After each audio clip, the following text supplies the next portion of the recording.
안녕하십니까. 실전경매 노하우 17번째 시간 엔손입니다.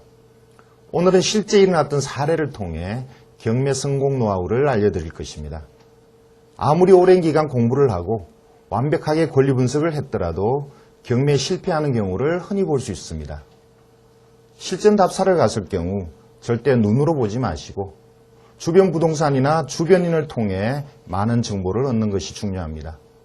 이런 말씀을 드려도 물건은 좋은데 시간이 없어 조급한 마음을 가지고 투자를 했다가 낭패를 보는 경우가 종종 발생합니다.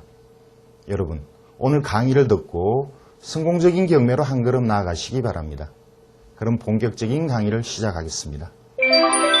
자, 오늘은 아까 인사말 드린 것처럼 제가 실제 겪었던 사례를 말씀드리는 시간입니다.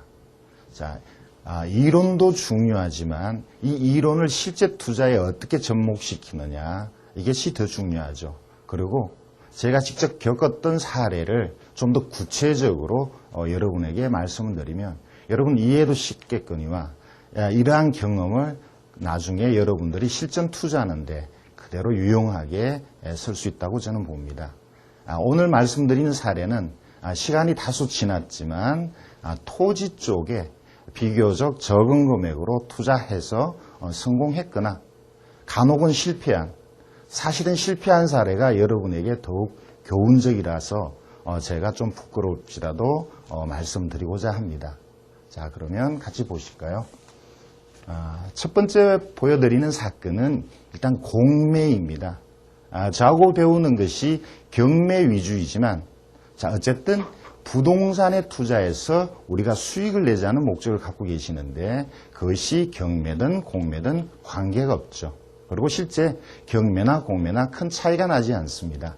단지 그 채권에 의해서 법원에 진행하는 것이 경매다. 그리고 주로 세금에 의해서 한국자산관리공사에서 진행하는 것이 공매다. 이렇게 생각하시고 나중에 다소 차이 나는 점은 각 사건마다 제가 또 틈틈이 말씀을 드리겠습니다. 자, 공매는 한국자산관리공사에서 진행한다고 말씀드렸고요. 한국자산관리공사에서 진행하는 모든 경매 사건은 언비드라는 이 사이트에 들어가시면 얼마든지 마음대로 보실 수가 있습니다. 자, 오늘 말씀드린 것은 당연히 지나간 사건이니까 경매 입찰 결과, 공매 입찰 결과 쪽으로 해서 들어가서 검색을 하시면 되겠고요. 아니면 특정 사건이 있다면 사건으로 검색하는 방법이 있습니다. 자, 제가 미리 사건으로 검색을 했습니다. 여기는 경기도 화성시에 있는 조그만 밭입니다. 자, 보시면 밭이 압류재산으로 나왔죠. 598평방미터. 옛날 평수로, 요즘은 이제 평수를 사용하면 안 됩니다만, 옛날 평수로 말씀드리면 대략 한 107, 80평.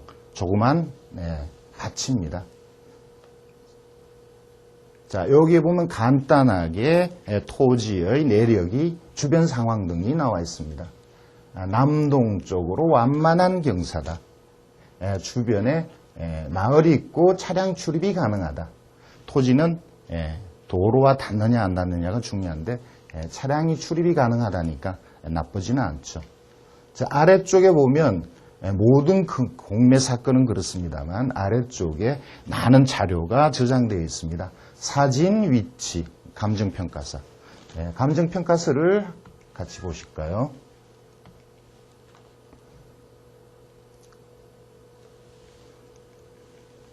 자, 여기 감정평가서입니다. 가격은 그 당시 2003년도고요. 598평방미터를 평방미터당 21,000원, 3.3평방미터당 한 7만원 선에서 감정을 했었습니다. 자, 여기는 뭐 부동산의 많은 정보가 있는데요. 오늘은 그냥 간단하게 위치만 보여드리겠습니다. 오른쪽은 임야이고 왼쪽에 이렇게 잘게 쪼개진 것은 논입니다. 모양은 그냥 보통이죠. 못생긴 것도 아니고요. 노란색으로 된 것이 도로입니다. 아주 좁은 도로와 접하고 있습니다. 자, 이 땅이 그린벨트 내입니다. 개발 제한구역이죠. 그린벨트라고 그러죠. 화성시의 북쪽은 시화호와 접하고 있는데 그 지역은 그 일대가 그린벨트입니다. 3년 전이나 지금이나 여전히 그린벨트로 묶여 있는데 많은 개발 계획들이 발표됐었죠. 자, 그래서 이것을 작은 땅이나마 투자를 한 이유는 자, 장래에 그린벨트가 해제될 거라는 그런 믿음 때문이었습니다. 마을 주변에 있기 때문에 그린벨트가 해제될 가능성이 많이 있었고요. 또 도로하고 멀리 떨어져 있지 않고 또 그 주변 일대가 아까 말씀드린 시화호의 남쪽이니까 그 당시 3, 4년 전에도 이미 시화호의 개발 계획이 나와 있었죠. 지금은 좀 더 구체적인 계획들이 많이 나와 있습니다. 그쪽을 자연 친화적인 주거지역으로 만들겠다. 레저 산업을 크게 키우겠다. 그리고 유니버셜 스튜디오가 들어온다. 자, 이런 계획들이 많이 있습니다. 그런 측면에 보면 오래전에 토지는 좀 길게 보고 투자를 하는 것입니다만 오래전 3, 4년 전에 작은 땅이나마 미리 사뒀다는 것은 길게 본 그 안목이 결코 괜찮았다라고 봅니다. 주변의 상황을 좀 더 설명을 드릴까 합니다. 자, 여기가 자, 금방 지도를 보시면 아시는 분은 아실 테고 또 생소하신 분도 계실 텐데요. 제가 조금 설명을 드리면 자, 여기가 서해바다죠. 지금 공매 대상이었던 토지는 여기 표시된 요 그림 표시된 곳이고요. 위쪽이 인천, 아래가 안산입니다. 아래쪽에 이제 전부 화성시고요. 오른쪽이 수원입니다. 자, 수도권이라고 일반적으로 얘기를 하고 서울에서 거리는 거의 30분, 1시간 이내의 거리죠. 자, 여기가 바로 여러분이 잘 알고 계신 시화호입니다. 그 말씀 많던 시화호가 지금은 이제 바닷물이 들어오면서 많이 정화가 되고 또 이 일대에 아까 말씀드렸던 그런 많은 개발 계획들이 돼 있죠. 앞쪽이 방조제로 막아져 있는데 요즘은 조력발전소를 건설하고 있습니다. 그 아래쪽에 있는 이 섬이 바로 제부도 성감도고요. 자, 그 밑에는 여기가 제부도죠. 제부도고 아래쪽은 화성시에서 또 역시 레저 관광 단지를 구체적으로 계획하고 있습니다. 자, 이 수도권에서 지금 제2외곽순환고속도로 얘기가 나오죠. 그림으로 대략 인천에서 이렇게 시화호 위쪽으로 해서 이렇게 동탄으로 해서 수원 아래쪽 동탄으로 이렇게 수도권을 한 바퀴 도는 고속도로가 계획되어 있습니다. 자, 그래서 제가 볼 때는 3, 4년 전에 이곳이 한 10여만 원 내지 한 20만 원 이하로 투자를 한다는 것은 작은 토지가 거의 없었습니다. 그런데 여러분들이 공매에 관심을 가지시면 공매 쪽은 작은 토지가 제법 많이 진행되고 있습니다. 그래서 소액으로도 여러분이 토지 투자를 할 수 있다는 것. 그리고 이렇게 그림을 갖다 놓고 여러분들이 평소 들었던 그리고 관심을 가졌던 내용을 좀 살펴보시면 막연히 보시는 것보다는 좀 더 구체적으로 여러분이 부동산을 보는 안목이 생길 겁니다. 자, 그러면 다음 사례를 또 보실까요? 자, 앞에 말씀드렸던 사례와 위치적으로 비슷한 곳입니다. 시기적으로 역시 한 3, 4년 전에 이것은 경매로 낙찰된 사례입니다. 구체적인 내용을 좀 보실까요? 화성시 서신면 장뇌리에 논이 1223평방미터가 경매로 나왔습니다. 자, 여기 농업진흥지역이라는 기록이 나와 있고요. 한 3m 정도의 도로와 접한다고 되어 있습니다. 농업진흥지역은 당장은 농업 용도로만 쓰여지죠. 특별한 경우 예를 들어서 농업인의 주택이나 농업시설은 들어갈 수 있습니다만 그 외에 건축 행위는 금지되는 곳이죠. 자, 이것이 1223평방미터가 2200여만 원의 경매가 나왔고 신건에서 낙찰이 되었습니다. 대략 3.3평방미터에 한 6, 7만 원. 그 당시 시세는 제가 볼 때는 3.3평방미터에 거의 한 10만 원 내외였지 않나. 물론 그 당시에도 장래성이 있다라고 봤었습니다. 등기부상의 권리는 뭐 특별히 따로 드릴 내용이 없이 그냥 보통의 내용입니다. 역시 토지는 위치가 중요합니다. 그래서 아까처럼 위치를 좀 더 자세히 볼까 합니다. 자, 아까 잠시 보셨던 위치, 그림과 큰 차이가 나지 않습니다. 역시 이 위쪽이 시화호입니다. 자, 여기가 대부도죠. 승감도. 안산시 관할인데요. 대부도, 승감도, 그 옆에 영흥도. 자, 이런 것들이 해양 관광단지로 지금 많은 개발 계획이 발표되고 있죠.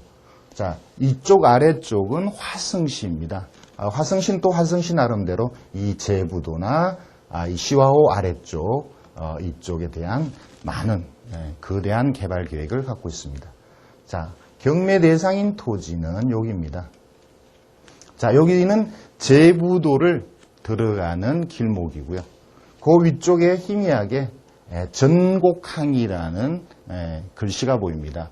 자, 전곡항은 화성시에서 요트항을 만들겠다, 관광 레저 단지를 만들겠다고 야심찬 계획을 발표한 곳입니다.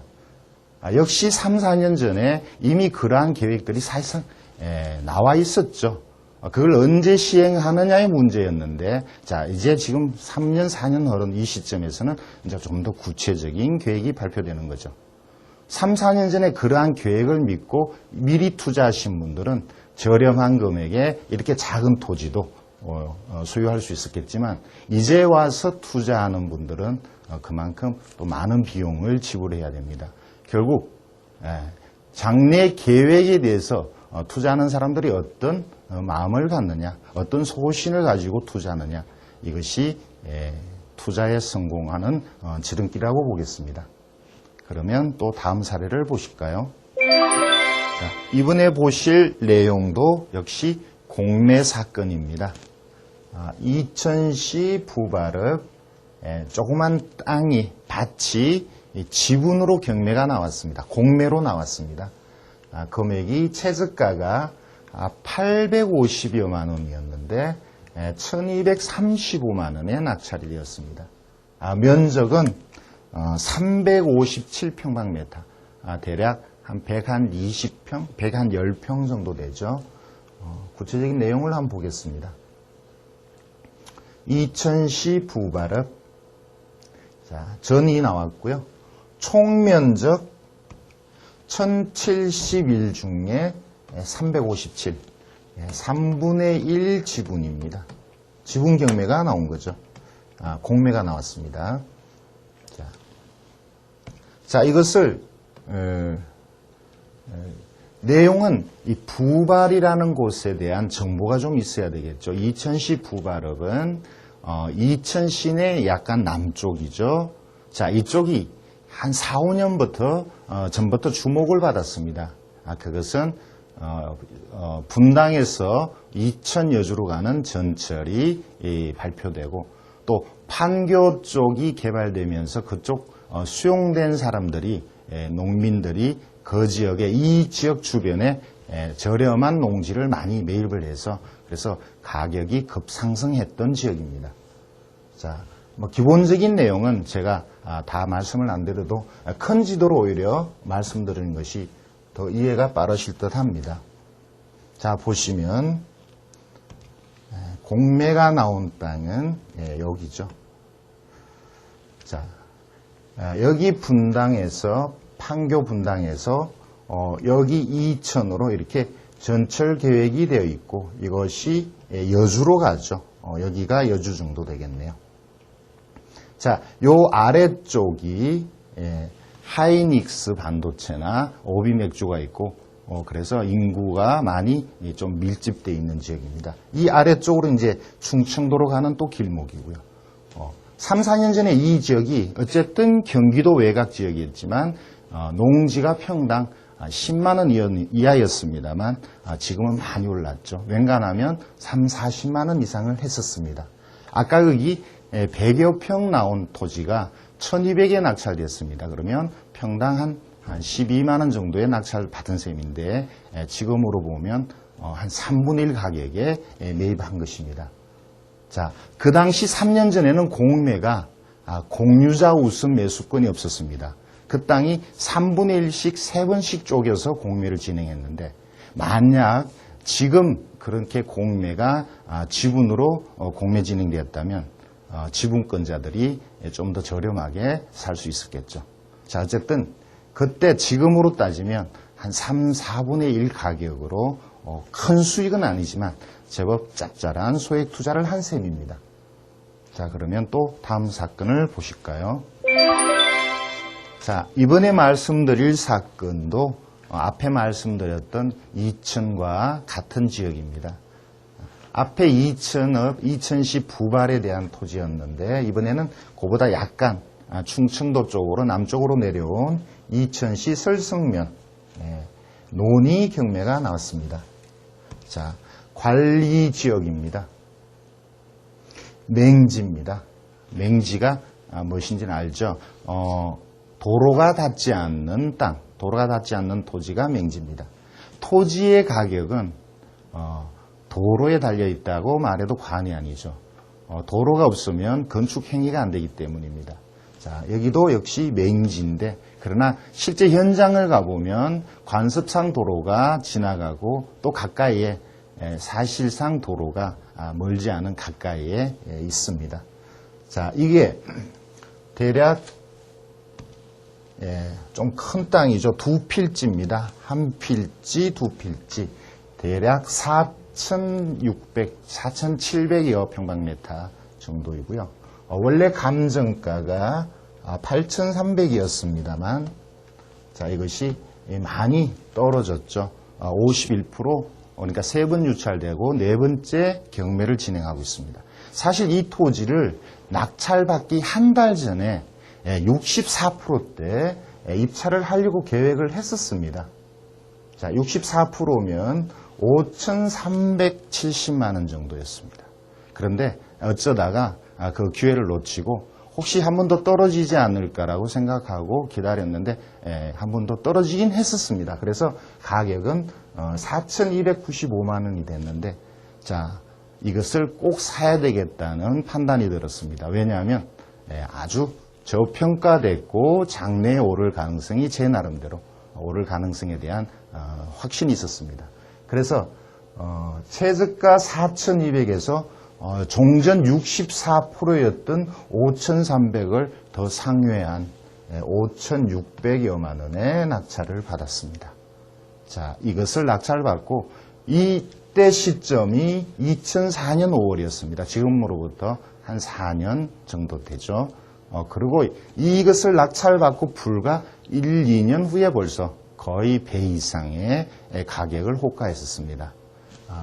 현재 시세는 거의 2억을 넘어서 3억까지 되지 않을까 이렇게 봅니다. 자, 이 주변 일대에 대한 내용을 좀 더 설명드릴까요? 자, 아까 보셨던 그 지도하고 역시 연결됩니다. 자, 이렇게 빨갛게 지나가는 것이 영동고속도로죠. 자, 여기서 여주에서 밑으로 내려가는 것이 중부내륙이고요. 자, 지금 위로 이렇게 공사를 하고 있죠. 자, 이것이 이게 중부고속도로입니다. 자, 물건은 요 위치가 여기 있습니다. 자, 아까 말씀드렸던 이천 IC 이 일대가 전철이 지나가는 계획에 의해서 가격이 많이 올랐는데 다소 남쪽이니까 좀 더 거리는 떨어져 있죠. 그래서 특별히 호재가 그대로 이쪽에 영향을 준다기보다는 이 일대의 토지 가격이 오름으로써 자연스럽게 이렇게 이쪽도 가격이 오르는 그런 형식이 됩니다. 예를 들어서 판교나 이쪽에 농민들이 토지를 수용당한 다음에 대토 수요를 결국 멀지 않은 이천 쪽에 와서 토지를 구하게 되고 그래서 대토수에 의한 가격이 많이 상승한 지역입니다. 그러면 또 다음 사례를 보겠습니다. 계속해서 여주 이천 쪽의 사례를 많이 말씀을 드리는데 지금 생각해도 그렇습니다. 그 당시 여주 이천 쪽의 토지는 많이 저렴했습니다. 그리고 많은 물건들이 신권에 낙찰되지 않고 80% 또는 64% 또는 그 이하로 이렇게 유찰이 많이 됐었습니다. 그리고 그 여주법원의 토지가 유찰이 되면 wen간에서는 종전가격, 그 이전 가격까지 상회해서 낙찰되는 경우는 드물었습니다. 많이 저렴했으니까 지금 시점에서는 괜찮은 수익이 다 나온 셈이죠. 자, 이 사건도 역시 그렇습니다. 논이 두 필지가 경매로 나왔습니다. 총 면적이 5,000여 평방미터가 됩니다. 자, 도로가 닿는다는 표시가 있습니다. 자, 5m 도로에 닿는다는 기록이 있고요. 자, 준농림이라는 기록이 있습니다. 요즘은 이 용어를 쓰지 않는데 요즘은 관리지역과 같다라고 보시면 맞을 겁니다. 옛날에는 농림, 준농림, 요즘은 농림 관리지역 이렇게 돼 있죠. 관리지역은 규제가 다소 완화돼서 다른 용도로 사용하는 것이 쉬웠습니다. 자, 이 토지도 역시 사실상 농지지만 보시다시피 잡종지라는 기록이 나옵니다. 다른 용도로 사용하기 위해서 논에다가 흙을 갖다 부어서 평탄 작업까지 해놓은, 그래서 논보다는 가치가 좀 더 오르는 그런 쪽이었습니다. 당초의 감정가는 1억 5,300이었는데 두 번 유찰되어서 9,800이 되었습니다. 자, 투자자는 9,800보다는 많이 상회한 1억 2,200, 거의 종전 가격 가까운 79%의 낙찰을 받았습니다. 자, 땅이 좋다 보니까 꼭 받아야 되겠다는 생각 때문에 2등하고는 차이가 많이 났습니다. 그래서 처음에는 좀 언짢은 기분도 들었는데 결국 아주 큰 수익을 냈었습니다. 대략 3억 정도에 처분한 걸로 제가 기억하고 있습니다. 역시 이 주변에 대해서 설명을 좀 드릴까 합니다.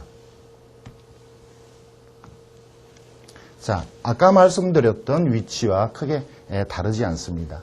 자, 영동고속도로와 중부가 만나는 호법, 그리고 여기 이천 IC, 아까 보셨던 곳은 상복리가 이 정도에 있었죠. 그보다는 이천 쪽으로 좀 가까운 이쪽입니다.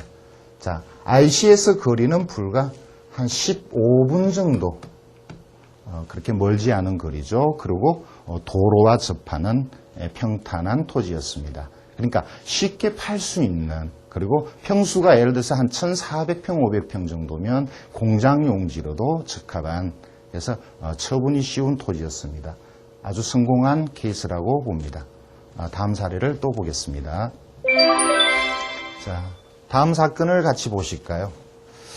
경매가 신청되어서 여러분들이 낙찰받고 결국 그것이 완전히 끝날 때까지 모든 사건이 그런 절차를 밟지는 않습니다. 미리 취하되거나 또는 이 사건처럼 경매에 나온 물건이 일반 매매로 돌려져서 임자가 바뀌는 경우도 많이 있습니다. 실제 괜찮은 물건은 경매장에서 예상보다 아주 높게 낙찰되기 때문에 간혹 그 채무자가 급박한 상황, 그리고 그 땅을 꼭 해야 되겠다라는 일반 사고 싶어하는 원매자, 두 사람의 의견이 서로 맞을 때는 경매가 되기 전에 이것이 일반 매매로 성사되기도 하죠. 그런데 일반 매매로 성사되기 위해서는 내용이 깨끗이 정리가 돼야 된다는 조건이 붙습니다. 물건의 가치보다 빚이 아주 많으면 그게 안 되겠죠. 경매가 좋은 점은 아무리 빚이 많아도 경매가 진행이 끝나면 등기부가 깨끗해지죠. 모든 채권 채무 관계가 해소가 되는데 일반 매매는 그렇지 못한 경우도 있습니다. 자, 그래서 그것이 깨끗하게 해소된다는 전제하에 경매 물건이 일반 매매로 거래되어야 합니다. 자, 이 사건이 거기에 해당됐습니다. 자, 위치는 경기도 안성시 일죽면입니다. 자, 대지와 여러 필지요. 토지가 아주 많습니다. 여러 필지의 토지가 같이 일괄 경매로 나왔었고요. 자, 여기 보시는 것처럼 대지 위에 또 입찰에서 제외된 많은 건물들이 있습니다. 결국 법정지상권을 또 따지거나 법정지상권이 성립하지 않더라도 또 건물을 별도로 처리해야 되는 수고를 해야 되는 그런 사건이었습니다. 자, 그래서 가격이 많이 저렴해진 사건이었죠. 1억 2,300만 원짜리가 반값인 6,300까지 떨어진. 자, 그래서 법정지상권에 관련된 사건이라 하더라도 이 정도면 수익성이 있기 때문에 제가 현장을 찾아갔습니다. 자, 법정지상권에 대한 판단을 하기 위해서 갔었는데 가서 채무자를 만났습니다. 자, 채무자가 그렇게 복잡하게 하지 말고 그냥 나하고 합의해서 가격 결정해서 사가라. 자, 그런 제의를 받고 실제 판단을 해보니까 그게 가능한 얘기였습니다. 오른쪽에 이 등기부상의 내용을 보면 아주 복잡해 보이지만 실제 채무는 7천만 원 정도밖에 없었죠. 지금 최저가가 6,300이었고 제가 나름대로 7천이나 8천 사이에 입찰을 해야 되겠다 마음먹고 있었는데, 자, 이 7천을 모든 채무를 제가 해결해주고 나머지 1, 2천을 채무자에게 지급함으로써 이 사건은 해결이 된다라고 판단한 거죠. 그리고 실제 그렇게 제가 했습니다. 모든 채무를 제가 하나하나 일일이 갚아가면서 해결을 했고 나머지 돈을 채무자에게 지불함으로써 깨끗하게 정리한 사건이었습니다. 주변 상황을 잠깐 볼까요? 자, 아까 보셨던 내용들과 그렇게 거리상으로는 멀지 않습니다. 호법 IC 2000, 자, 영동고속도로가 지나가고요. 자, 이것이 중부고속도로, 이게 중부 내륙입니다. 자, 이쪽이 평택이죠. 자, 평택은 그 당시에도 평택은 벌써 많은 호재가 나왔던 지역이고 평택이 좋아지면 안성도 따라서 좋아진다는 생각을 나름대로 했었습니다. 이 부근이 안성이죠. 그래서 안성에서 이 장호원 가는 이 길에서 가까운 두 개의 하나의 고속도로와 또 다른 큰 국도가 만나는 이 지점이 장래 가치가 있을 거라고 봤습니다. 그 당시 시세보다 좀 저렴하게 샀고 그것이 나중에 나름대로 가격이 많이 상승한 내용입니다. 다음 사건을 보시겠습니다. 다음 사례를 같이 보시겠습니다. 경기도 오산시 서랑동의 세 필지의 토지가 하나의 사건으로 각각 개별로 나왔습니다. 자, 이 내용을 같이 보실까요? 자, 이 중에 제가 3번 물건을 관심을 가지고 입찰까지 참석을 했던 것입니다. 자, 농지 834평. 자, 여기 보면 자, 농업진흥구역이라는 것이 나옵니다. 자, 그 당시 오산 쪽은 가격이 높게 낙찰되던 때였고요. 농업진흥지역도 투자 가치가 있다고 저는 보고 이것을 1억 2,100에 낙찰을 받았습니다. 그런데 문제는 이것이 이런저런 사유로 해서 미리 답사를 못 해봤다는 거죠. 지적도나 서류상으로만 검토를 했었고 답사를 가기로 했었는데 못 가고 갑자기 입찰을 하게 됐습니다. 자, 문제는 거기서 발생했습니다. 자, 지금은 이렇게 지도가 나옵니다만 자, 이 지도를 한번 보실까요? 자, 이게 뭔가요? 고속도로 계획입니다. 자, 고속도로가 이렇게 지나가는 여기 고속도로의 인터체인지 안에 들어가 있는 땅이죠. 그 당시는 그냥 계획이 돼 있었는데 저는 그 계획조차 모르고 낙찰을 받았습니다. 자, 낙찰을 받았는데 아무도 안 오고 단독으로 입찰을 했었죠. 자, 그러고 그게 이상해서 오산시청을 방문을 해보니까 이 고속도로 계획을 얘기를 합니다. 그래서 이렇게 저렇게 돌아다니며 서류를 만들어서 불허가를 신청했죠. 불허가의 사유는 고속도로에 편입되는 토지인데 제가 농사를 짓기 위해서 이 땅을 샀다. 그래서 내가 잘못 판단했으니까 한 번만 봐달라. 이렇게 판사한테 빌어서 불허가를 받았던 사건입니다. 물론 그 주변은 그렇게 나쁘지는 않습니다. 나름대로 제 생각에는 이 땅도 가치가 있다라고 본 거죠. 왜냐하면 3년 전에도 여전히 평택, 오산, 화성은 여전히 좋은 쪽이었습니다. 자, 봉담, 과천에서 봉담까지 이렇게 고속도로가 돼 있고, 이것이 장래에 천안이나 동탄 쪽으로 간다는 계획이 있었습니다. 그런데 바로 그 고속도로가 이 경매 대상인 토지 위로 지나간다는 것은 제가 생각을 못했던 거죠. 자, 이 주변 위치는 좋습니다. 고속도로에만 들어가지 않고 다소 떨어져 있었다면 좋은 투자였던 거죠. 여러분도 반드시 현장 답사를 하시기 바랍니다. 오늘 저와 함께 제가 실제 투자했던, 그래서 나름대로 성공했거나 또 나름대로 교훈을 주는 실패 사건을 여러분에게 말씀드렸습니다. 이론보다는 훨씬 여러분들이 이해하기 쉽고 그렇게 지루하지 않았을 거라고 생각합니다.